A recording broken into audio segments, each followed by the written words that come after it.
Legende o Svetom Savi. Sveti Sava i đaci. Sveti Sava bio je i učitelj.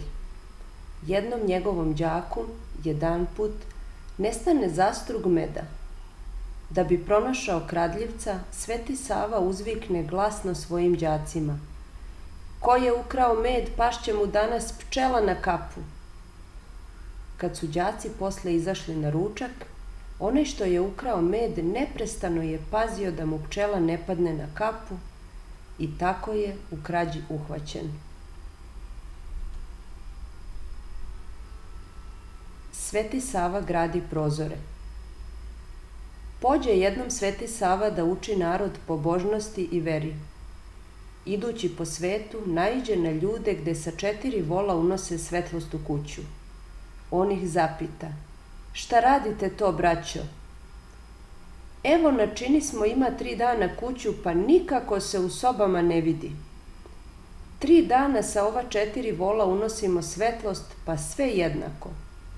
Do pred vrata se vidi, a kad u kuću, mrak."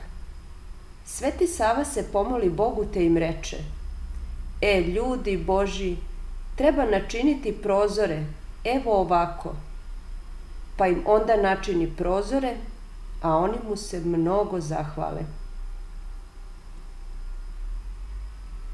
Sveti Sava kazuje šta valja, a šta ne valja raditi u petak. Putovao jednog petka Sveti Sava. Idući tako, umoran, navrati u jednu kuću te zamoli za malo vode. Domaćica će mu na to odgovoriti da malo pričeka: "Pečem hleb danas, pa pričekaj malo, sad će lepinja biti gotova." I uskoro ona izvadi vruću lepinju i dade Svetom Savi, koja ga malo okrepi. Kad se u drugom selu od hoda umorio, uđe u neku kuću te zamoli za vodu. Domaćica je baš toga dana prala rublje te zagrabi tikvom one prljave sapunice i dade Svetom Savi.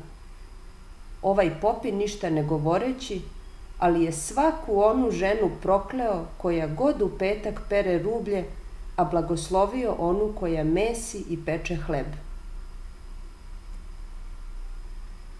Radi, pa ćeš imati. Sveti Sava putujući dođe u jedno selo gde je po svome običaju poučavao narod. Pa će tako u razgovoru reći: "Vala, ove godine biće velika nerodica. Rodiće, ali će grad sve satrti." I Sveti Sava ode dalje. Sad neki seljaci stanu razmišljati u sebi: "Kad nam svetitelj reče da će biti nerodica, nećemo ništa ni sejati. A i zašto bi sejali i mučili se kad nećemo nikakve vajde videti, a ono semena nek nam se bar u nevolji nađe." A drugi će opet: "Božja je volja. Pa i ako bude nerodice, Bog je tako naredio. Mi ćemo zasejati kao i do sad, pa šta Bog da." I zaista te godine pade veliki grad i satra mnoge useve. Oni koji su zasejali, grad satro veliki deo, ali ovde malo, onde malo, oni saberu toliko da se mogu prehraniti dok stasa novi rod. A onima što nisu ništa zasejali, ostaše bez igde ičega. U tom naiđe Sveti Sava, pa kad saznade šta su ovi uradili, reći će im: "Ama braćo, ako sam vam kazao da će biti grada, nisam vam kazao da ne radite, jer je opet sve u Božjoj ruci.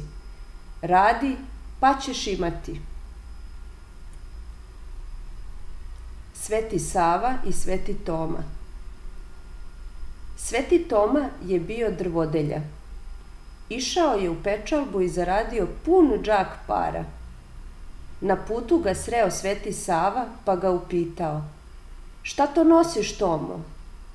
"Iver nosim, gospodine," odgovori Sveti Toma. "Deljao sam u jednom selu, pa sad nosim decu da ogrejem.